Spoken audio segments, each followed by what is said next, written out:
Dear students welcome to my channel আফানা guide. আজিৰ এই ভিডিঅ'টো যিসকল ছাত্ৰ ছাত্ৰীয়ে 2025 JNM নাৰ্ছিং এণ্ট্ৰেন্স এক্সাম দিব সিহঁতৰ কাৰণে বহুত ইম্পৰ্টেণ্ট হ'ব। আজি আমি আলোচনা কৰিম প্ৰিভিয়াছ ইয়াৰৰ মেমৰি বেছড কুৱেশ্যন আৰু সেইটোৰ লগতে ছেম টপিকৰ 2025 কাৰণে ইম্পৰ্টেণ্ট MCQ বিলাক আমি আলোচনা কৰিম। তোমালোকে মনোযোগেৰে চাবা আৰু যিসকলে হোৱাটছএপ গ্ৰুপত জইন হোৱা নাই তোমাৰ হোৱাটছএপ গ্ৰুপৰ লিংক দিয়া আছে, তোমালোকে জইন হৈ ল'বা।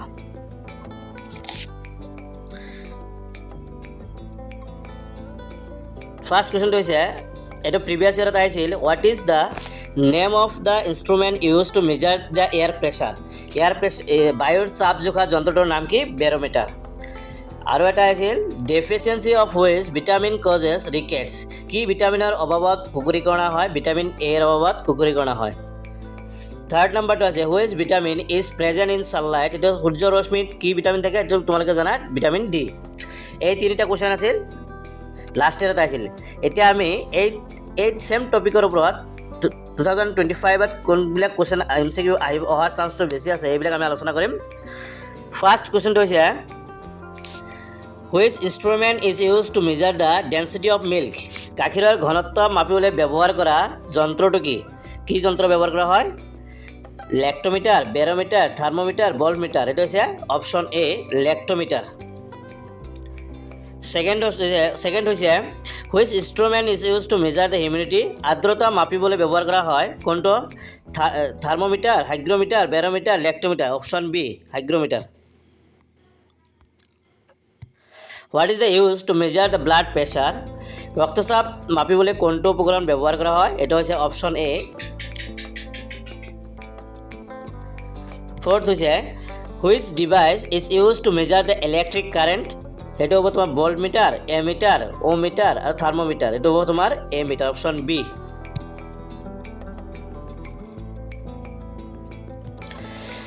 দ্ৰুতি জোখা যন্ত্ৰটোৰ নাম কি? What is the instrument use to measure the speed. Thermometer, speedometer, barometer, hygrometer. সেইটো তোমাৰ স্পীডোমিটাৰ। বাইকত যিটো স্পীড দেখা যায় তোমাৰ কিমান স্পীডত গৈছে বাইকটো, সেইটো হৈছে স্পীডোমিটাৰ। অডোমিটাৰে জোখা হয়। অডোমিটাৰ মেজাৰ্ছ কি জোখা হয়? বায়ুৰ চাপ, গতি, পৰিভ্ৰমণ কৰা দূৰত্ব, তাপমাত্ৰা। সেইটো হৈছে তোমাৰ অপশ্যন চি, পৰিভ্ৰমণ কৰা দূৰত্ব, ডিষ্টেঞ্চ ট্ৰেভেল। কিমান ডিষ্টেঞ্চ ট্ৰেভেল কৰিছে এইটো দেখা যায় কোনটোত? অডোমিটাৰৰ দ্বাৰা। এতিয়া চোৱা, জুলীয়া বস্তুৰ ঘনত্ব জোখা হয় ডেছৰ দ্বাৰা কোনটো? লেক্টোমিটাৰ, হাইগ্ৰমিটাৰ, হাইড্ৰমিটাৰ আৰু স্পীডোমিটাৰ। এইটো হৈছে অপশ্যন চি, হাইড্ৰমিটাৰৰ দ্বাৰা জুলীয়া বস্তুৰ ঘনত্বটো জোখা হয়। Due to the deficiency of which vitamin does calcium deficiency occur. ভিটামিনৰ ডেছৰ অনুপস্থিতিৰ বাবে কেলছিয়ামৰ অভাৱ ঘটে। সেইটো হৈছে তোমাৰ ভিটামিন ডি, অপশ্যন ডি। এইটো হ'ব তোমাৰ ভিটামিন ডিৰ অভাৱত কেলছিয়ামৰ অভাৱ ঘটিব।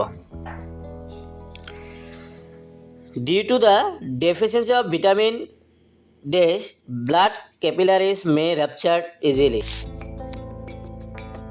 C অভাৱত।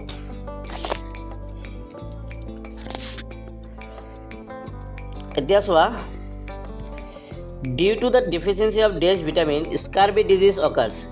ভিটামিন ডেছৰ অভাৱৰ স্কাৰ্বি ৰোগ হয়। এইটো তোমাৰ হৈছে তোমাৰ অপশ্যন স্কাৰ্বি হৈছে ভিটামিন চিৰ অভাৱত হয়। Which of the following vitamin helps in blood clotting. তলৰ কোনটো ভিটামিনে তেজ জমা হোৱাত সহায় কৰে, তেজ গঢ় মৰাত সহায় কৰে? সেইটো হৈছে তোমাৰ vitamin K, option D.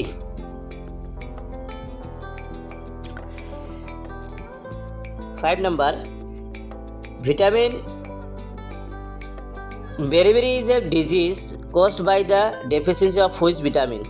Beriberi ৰোগ কোনটো ভিটামিনৰ অভাৱত হয়? এইটো হৈছে অপশ্যন বি, ভিটামিন বিৰ অভাৱত হয়। এতিয়া দুটামান বেমাৰৰ বিষয়ে পঢ়িম আমি। Typhoid is caused by. টাইফয়েডৰ কাৰক হৈছে তোমাৰ option D, salmonella. Which of the following is not a viral disease. তলৰ কোনটো ভাইৰাছজনিত ৰোগ নহয়? সেইটো হৈছে তোমাৰ option C, typhoid. Which of the following disease is not caused by the bacteria. তলৰ কোনটো বেক্টেৰিয়াজনিত ৰোগ নহয়? এইটো এনচাৰটো হ'ব অপশ্যন ডি, মেলেৰিয়া। যদি তোমালোকৰ ভিডিঅ'টো ভাল লাগিছে তেন্তে লাইক, শ্বেয়াৰ আৰু কমেণ্ট কৰি দিবা।